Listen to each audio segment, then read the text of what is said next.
La educación no siempre fue un derecho de todos. Para que el acceso al estudio fuera gratuito sin importar el género, las creencias religiosas o la posición económica de los ciudadanos, tuvieron que pasar muchas cosas. Desde los tiempos de la colonia hasta la actualidad, se produjeron infinidad de cambios. Hubo que aprender a pensar de forma independiente, atravesar periodos de guerras y lograr el consenso necesario para que estos cambios pudieran darse. Durante el siglo XIX se inició en América Latina el proceso independentista, cuyo resultado fue el traspaso de las colonias a la conformación de los estados nacionales. Para que este proceso de cambio fuera efectivo, era necesario, por un lado, desplegar una fuerte estrategia militar. Por el otro, había que diseñar un plan educativo para formar a las personas que tomarían las decisiones políticas cuando el país alcanzara la independencia. Durante el proceso independentista comenzó un período de modernización de las políticas educativas. Los distintos gobiernos que se fueron sucediendo consideraron fundamental a la educación para poder organizar una nueva nación. Sin embargo, las nuevas políticas educativas no lograron modificar la brecha social existente. Las clases dominantes eran las que tenían el privilegio de recibir la educación secundaria, dado que la enseñanza media se pensaba como el principal formador de dirigentes. Mientras la primaria educaba a los representados, la secundaria y la superior formaban a los representantes. En la primera mitad del siglo XIX, la educación de las nuevas escuelas secundarias públicas dejó de estar en manos de sacerdotes. Los nuevos docentes solían ser hombres laicos, llegados de Europa, para instruir a los hijos del poder. A la enseñanza de la doctrina católica se sumaba una mirada más científica y un enfoque más moderno de la sociedad. Si bien ya no se exigía la pureza de sangre como requisito para el acceso a la educación media, los alumnos, en su gran mayoría, seguían siendo varones blancos provenientes de las clases altas y medias. En 1863, el Poder Ejecutivo Nacional fundó el Colegio Nacional de Buenos Aires, y los años siguientes, los colegios nacionales en Córdoba, San Luis, Mendoza, San Juan, Catamarca, Salta, Jujuy, Corrientes, Entre Ríos, La Plata y Rosario. Como la educación primaria crecía, comenzó a aumentar la cantidad de escuelas normales que formaban maestros. La diversificación de la economía hizo necesarias nuevas especializaciones, y entonces se crearon los colegios comerciales e industriales. Hacia finales del siglo XIX, la matriz de la educación media ya se había instalado en todo el país. El Estado Nacional había sembrado el territorio de bachilleratos y, en menor medida, de comerciales y técnicos agropecuarios. A partir de 1946, con la llegada del peronismo al poder, el fenómeno se profundizó. Entre otras medidas, se crearon las llamadas escuelas fábrica y se abrieron cursos vespertinos, lo que amplió el acceso a la educación a jóvenes trabajadores. Creció la matriculación de mujeres, se construyeron edificios y se nombraron nuevos docentes. La política inclusiva del gobierno de Juan Domingo Perón promovió el acceso de la clase obrera a la enseñanza media. 1955 marcó un giro en la educación media. La llamada Revolución Libertadora, que realizó el golpe de Estado contra Perón, inauguró el camino de la modificación del esquema educativo. Si bien la matrícula seguía expandiéndose, el horizonte ideológico se presentaba distinto. El Estado Nacional cedió su rol principal como agente educativo y avanzaron la educación privada y los estados provinciales. La dictadura cívico-militar que gobernó el país entre 1976 y 1983 puso fin al crecimiento expansivo y sostenido de la escuela media. La violencia y la generalización de prácticas autoritarias se impusieron en los institutos educativos. Por primera vez en todo el siglo XX se frenó el crecimiento de la matrícula. El país entraba en su época más oscura. La secundaria también. En 1983 volvió la democracia. Después de vivir el periodo más trágico del país, Raúl Alfonsín encabezaba un gobierno elegido por el voto popular. Con la vuelta de la institucionalidad, la escuela media fue recuperando su tarea de desarrollo, crecimiento social y su rol de forjador de valores democráticos. Se incrementó también la cantidad de alumnos inscriptos en las escuelas secundarias. Se eliminó el examen de ingreso en los colegios dependientes directamente del Estado Nacional, lo que permitió ampliar a mayor cantidad de sectores el acceso a la escuela. En los años 90, el gobierno de Carlos Saúl Menem sancionó la Ley Federal de Educación. La antigua escuela secundaria se dividió en dos. Por un lado, el tercer ciclo obligatorio de educación general básica. Por el otro, el polimodal, orientado a diferentes modalidades que eran establecidas por cada provincia.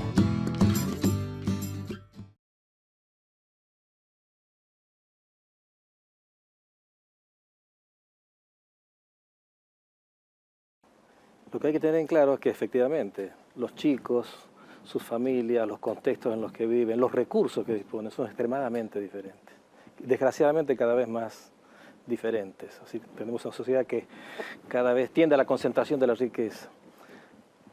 Y sin embargo tenemos derecho a exigir que todos estos chicos tan diferentes alcancen objetivos comunes. Se apropien de una serie de bienes, que son los bienes del conocimiento, que son herramientas, que son necesarias tanto para hacer alguien en la vida, como dijo ese chico, que es una expresión muy común, ¿no es cierto? Y que también es importante para el desarrollo de la sociedad como un conjunto. Ahí está todo el dilema de las pedagogías. Quiero decir algo antes de lo que vimos, Lalo, Sí, porque a mí me gustó mucho esa historia y digo... Sigue, hay una segunda parte. Así esa historia es interesante, el personaje es conmovedor, ¿no? Ahora, del otro lado, cuando ella llega con el burro, hay una escuela. Quiero decir, ahí está lo que estamos discutiendo. Y esa escuela la puso solamente alguien, que es el Estado, que es desde una concepción de lo público. Digo, para recuperar... Si no, no habría escuela en ese lugar. Está claro. Entonces, esto que estamos discutiendo, digo, está las dos partes, ¿no? Es decir, está la historia que emociona mucho, a mí me conmueve mucho esa historia, y digo, y está que también es posible que eso exista como experiencia porque en algún lugar de esta sociedad seguimos defendiendo una mirada sobre la escuela que nos involucre a todos. Es que la escuela es la única herramienta que tienen estos chicos de poder tener oportunidades comunes o oportunidades en la vida.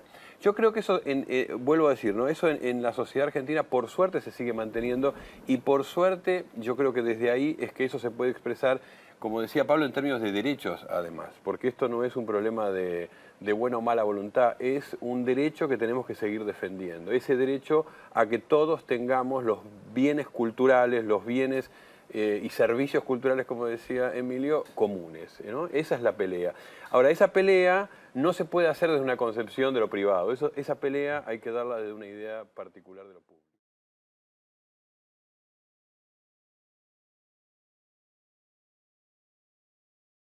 Yo te digo la escuela que yo quiero, ¿sí? La escuela que yo quiero es una escuela que se puede hacer preguntas sobre el lugar del saber, donde se puede hacer preguntas sobre lo que está haciendo, donde puede revisar lo que hizo, volver para atrás y no tener problemas de decir alguna cosa la voy a hacer de vuelta. La escuela que yo quiero es una escuela donde se puede repensar el lugar de la autoridad, donde se puede poner como pregunta cómo se mira el chico, ¿no? Cómo circula la palabra, a quién se escucha, a quién no se escucha. Esa es la escuela que yo quiero. No sé si es la escuela que todos queremos. ¿Qué es lo que dicen los chicos sobre la escuela que quieren o qué es lo que no quieren, que por ahí lo tienen más claro? Bueno, justo este último sábado publiqué una nota charlando con un grupo de chicos de entre 10 y 14 años y ellos decían que la escuela que quieren es la escuela donde se escuchen menos gritos, donde los escuchen más a ellos y donde la maestra pueda respetar sus tiempos. Es decir, planteaban como que no siempre se respeta el tiempo de cada uno, es decir, piensan que todos aprendemos en el mismo ritmo y de la misma manera. Entonces, un poco cuestionaban esto de los tiempos, del respeto a los tiempos de cada uno. Y también es donde hice la entrevista, una escuela de clase media más bien baja, o sea, de hogares trabajadores, pero más bien de clase media baja, y los chicos planteaban que querían trabajar con internet. Decían, queremos tener computadoras de las nuevas, remarcaban de las nuevas porque se ve que tienen de las viejas, y trabajar con internet, pero también, es decir, al ritmo de pedir las máquinas, esto que por ahí se cuestiona como que están aislados, también piden ser escuchados. Yo creo que en la escuela en este momento, por mi experiencia de periodista, lo que veo es que no siempre se escucha a los chicos más chiquitos, ni tampoco menos a los adolescentes.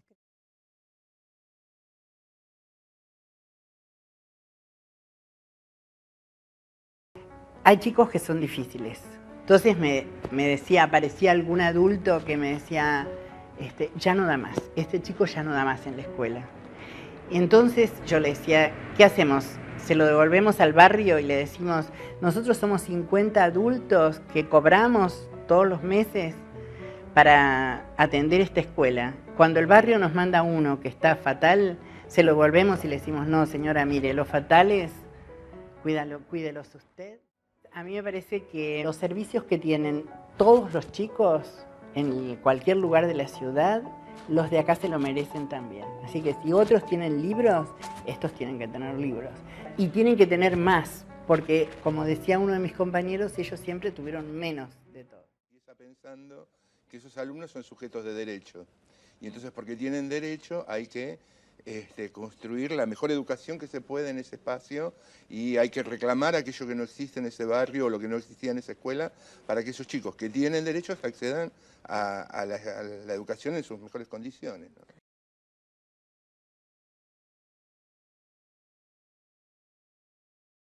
Me parece que también tiene que ver con hacerse cargo.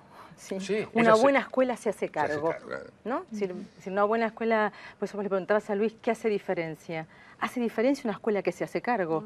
Se hace cargo de un sujeto de derecho y se hace cargo como adulto de ocupar un lugar de adulto, ¿sí?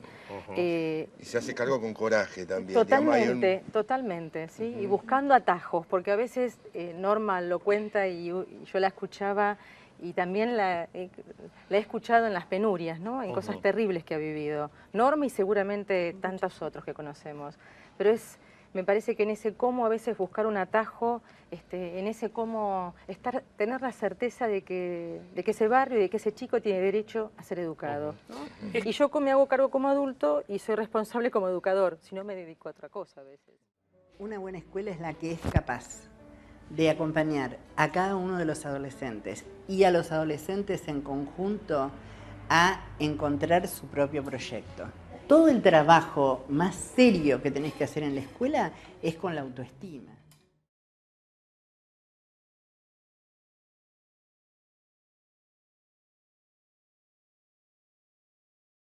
Bueno, yo observaba donde trabajaba Norma y veía que el contexto de la escuela es en general un buen edificio, una buena escuela.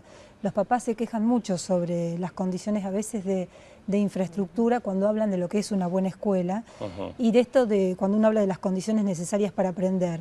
Yo pensaba también en esto del placer, que muchas veces los docentes dicen, bueno, no puedo encontrar placer en este espacio donde todo es ruina alrededor, ¿no es cierto? Es decir, si bien se intenta todos los días, bueno, tener ganas de ir a trabajar, a veces las condiciones no son favorables a esto.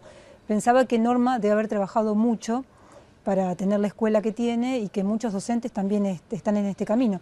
Y que los papás también, cuando se logran involucrar en este proyecto, empiezan a pensar a la escuela como, también pensándola, como que hay que pensarla, como un mejor lugar para aprender, y eso implica también tener buenos docentes, tener un buen espacio de aprendizaje, los chicos también me decían en la nota que todos tengamos los mismos bancos, por ejemplo, no un banco roto y uno sano, porque si no nos peleamos, que todos puedan pensar en un mismo espacio placentero de aprendizaje. Eso también piden los papás. Yo sigo creyendo empecinadamente en que hoy la escuela es el mejor lugar para los adolescentes. Que podría ser mejor todavía, es cierto, la escuela podría mejorar, pero no hay otra oferta para los adolescentes que sea mejor que la posibilidad de encontrarse en la escuela y de buscar caminos. Se puede lograr muchas cosas si vos entendés que vos sos parte del sistema.